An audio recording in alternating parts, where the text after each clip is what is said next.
주님의 온기로 나를 채우는 시간 J on Air. 샬롬, J on Air 김인혜입니다. 여러분, 제가 넌센스 퀴즈를 내올 테니 맞춰보세요. 성경의 안악자손 아시죠? 안악자손들의 아내를 뭐라고 부를까요? 정답은 안악내.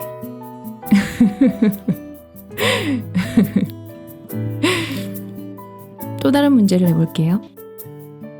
인류 최초로 영어를 쓴 사람은? 정답은 아담. 하와에게 How are you?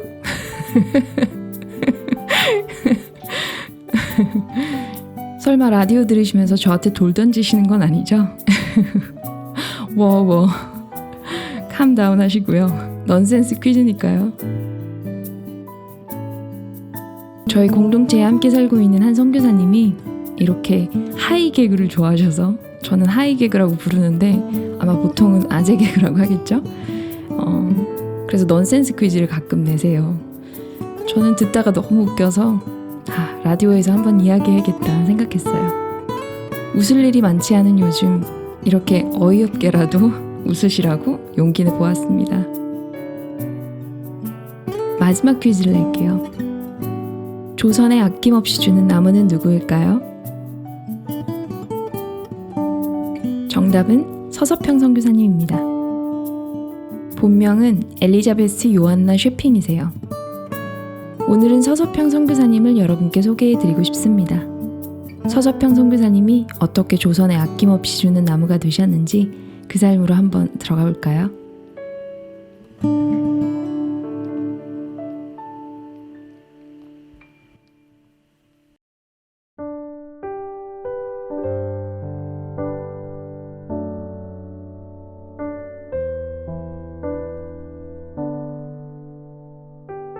(1912년) 조선이 일제 치하에서 국권을 빼앗긴 지 2년째 되던 해, 고통을 받고 있던 조선의 영혼을 위해 호롤단신으로 샌프란시스코를 출발하는 코리아 마루오에 몸을 실은 한 여인이 있었습니다. 미국 남장로교회에서 여간호사로 파송받아 선교사로 조선 땅을 밟은 32살의 독일계 미국인 서서평 엘리자베스 요한나 쉐핑 선교사였습니다. 그녀는 1912년 3월 중순에 도착하여 목포 선교부에 소속되었고 전라도 지역에서 사역을 했습니다. 1919년부터 광주 선교부로 소속된 이후 1934년 6월 26일 소천할 때까지 광주의 딸로 소외된 이들의 어머니로서의 삶을 이어갔습니다. 서서평 선교사는 광주에 도착해서 먼저 조선말과 조선 풍습을 익히면서 그녀의 이름도 스스로 지었습니다. 자신의 급하고 모난 성격 말고 천천히, 평온하게, 오직 주님을 믿고 따라가자는 뜻에서 서평이라 지었습니다. 서서평은 조선인들의 삶을 가까이 살피기 위해 조랑말을 타고 자주 전국을 순회했습니다. 그렇게 바라본 조선인들의 삶은 고난으로 가득 차 있었습니다. 서서평은 화순에서 담양, 지리산 인근 순창까지 20일간의 여정에서 신생아에서 노인들까지 한센병 환자를 포함해 온갖 질병에 걸린 500여 명을 돌보았습니다. 조선의 당시 여성들은 자신의 이름을 갖지 못하고 큰 년, 작은 년 또는 자신이 태어난 지역명을 따 지리산댁 등으로 불리고 있었는데 그런 수백 명의 여성들에게 이름을 지어주었습니다. 이렇게 1년에 100일이 넘게 순회를 다닐 때면 서서평 선교사의 온몸에 들러붙은 이를 잡느라 밤을 지새우기도 했습니다. 간호사 출신으로 오게 된 서서평은 제중병원에서 많은 환자를 간호하던 중 특별히 한센병 환자들을 정성껏 돌봤으며 길에서 여자 한센병 환자나 거린들을 만나면 집에까지 데리고 와서 목욕을 시키고 따뜻한 밥을 먹이곤 했습니다. 그리고 자신의 옷을 나누어 입혔기 때문에 그녀는 평생 두벌옷 이상을 갖지 못했습니다.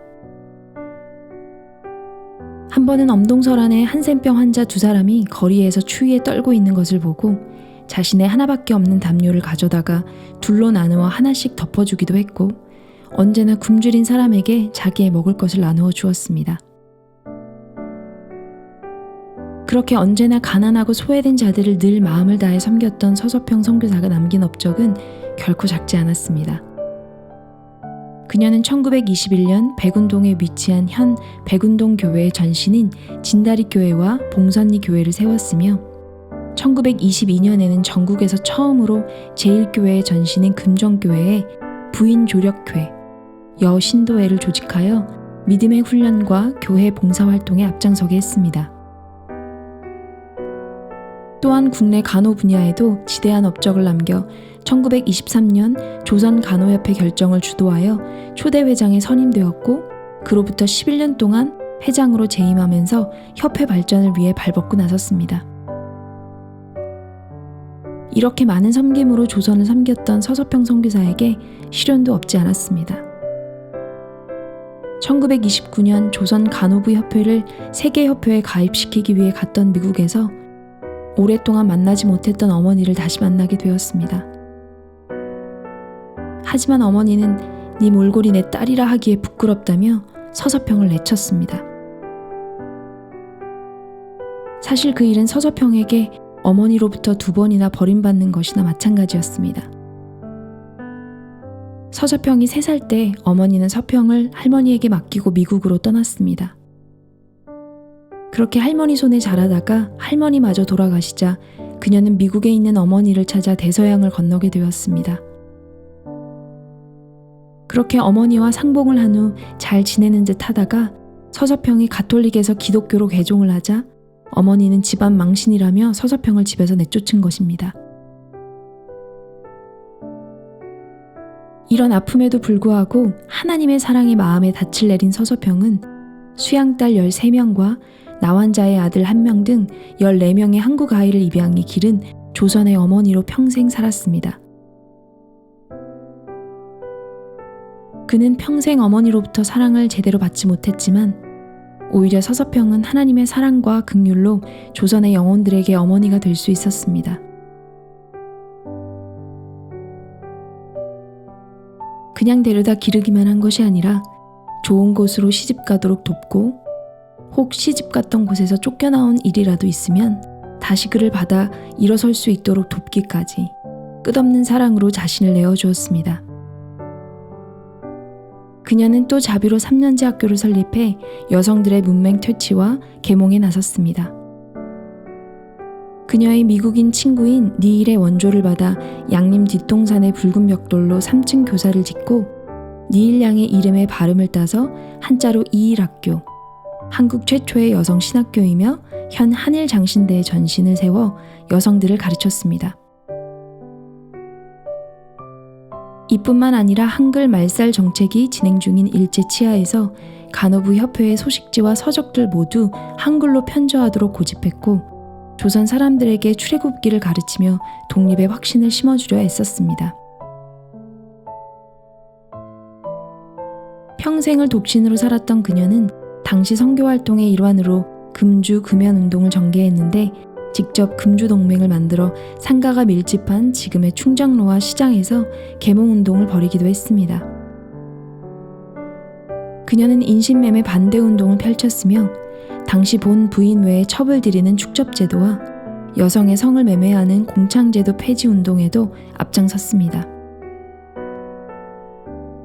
때로는 만주의 홍등가에 팔려가는 19세 소녀를 다시 구해오기도 하고 많은 창녀들의 빚을 갚아주고 새 삶을 찾도록 도왔으며 또 그가 설립한 이일학교에서 공부할 수 있도록 했습니다.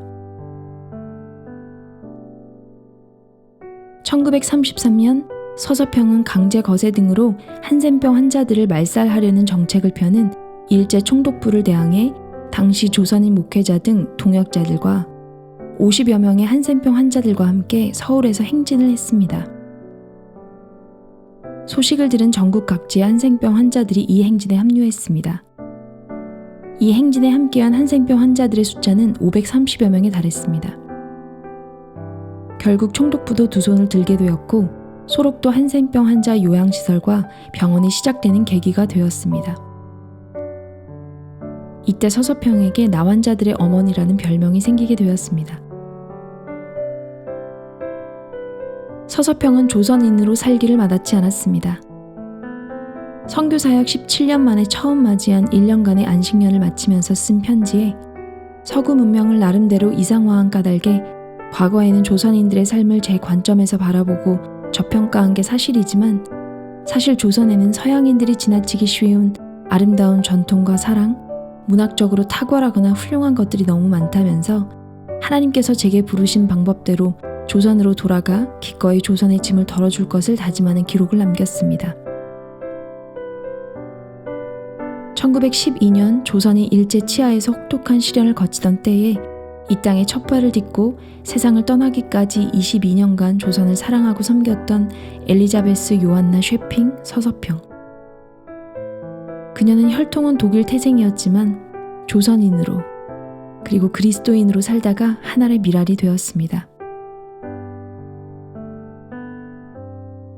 1934년 양림천은 통곡 소리와 눈물로 가득 찼습니다. 그해 6월 26일 새벽 4시 서서평은 54세를 일기로 사랑과 헌신의 생애를 마쳤습니다.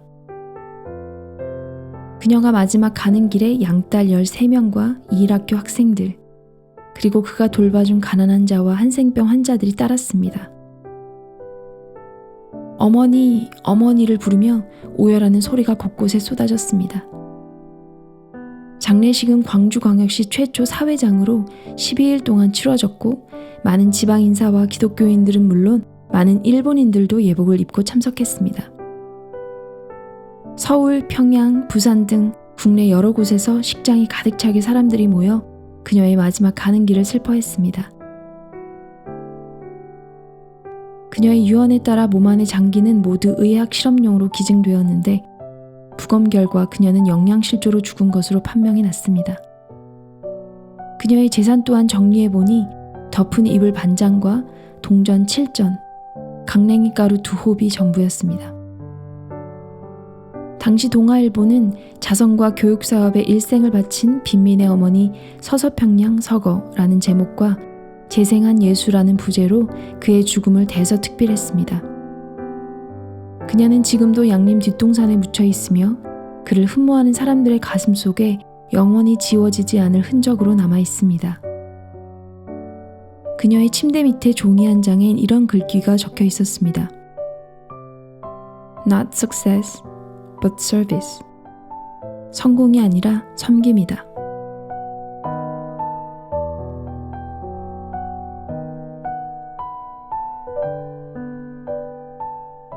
오래전 순회선교단 소식지에 올라왔던 서서평 선교사님에 대한 글을 여러분께 읽어드렸는데요.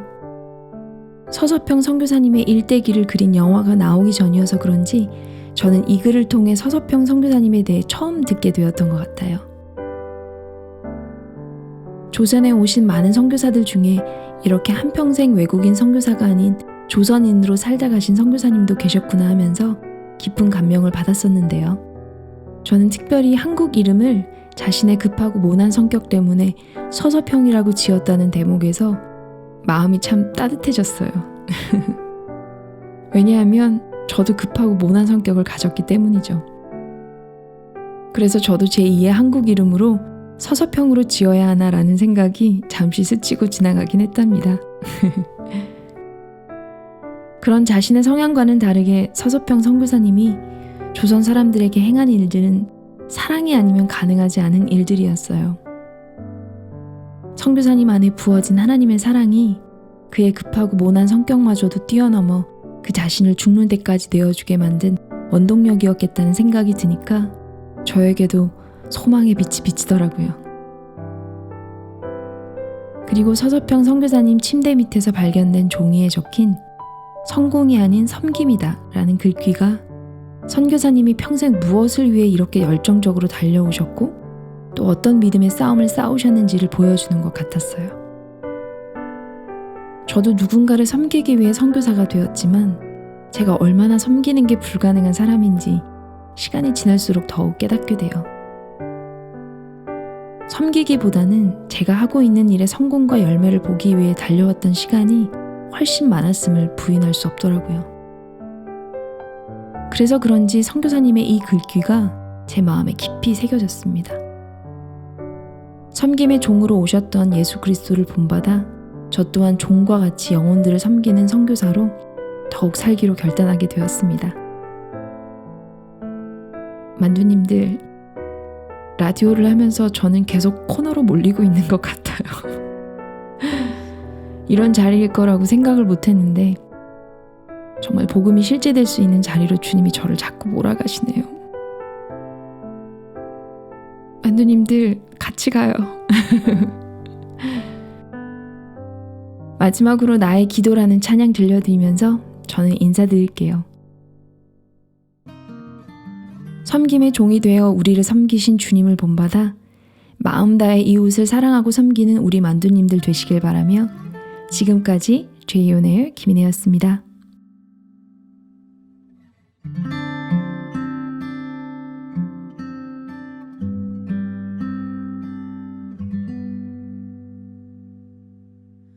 하나님 나의 이 마음을 받아주소서. 나의 평생의 소원을 들어주소서. 가난함을 나의 부로 삼게 하고 낮아짐을 내 명예로 섬기는 것을 즐거워하며 고난 중에 주를 높이게 하고 잠잠히 행동케 하며 나의 죄악 중에 항상 십자가 보게 하소서.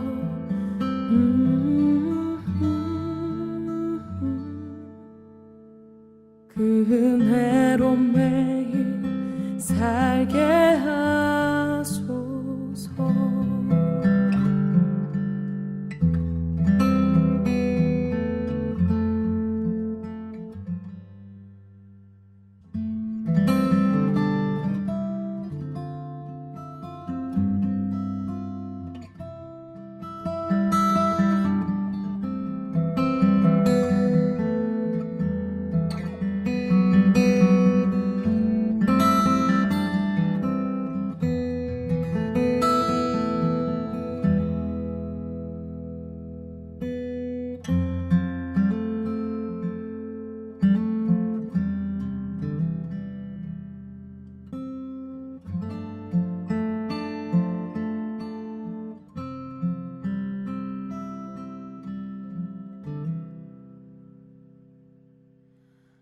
하나님 나의 이 마음을 받아주소서.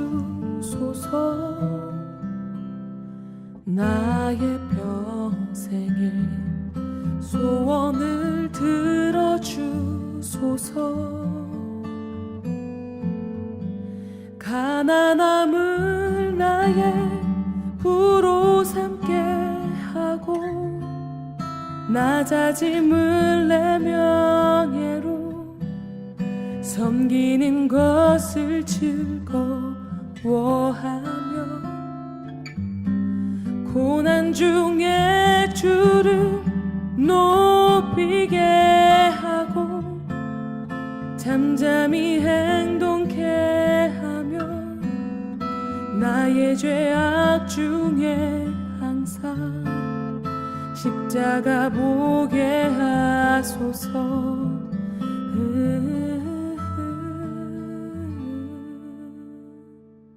그 은혜로 매일 살게 하소서. 가난함을 나의 부로 삼게 하고 낮아짐을 내 명예로 섬기는 것을 즐거워하며 고난 중에 주를 높이게 하고 잠잠히 행동케 하며 나의 죄악 중에 항상 십자가 보게 하소서.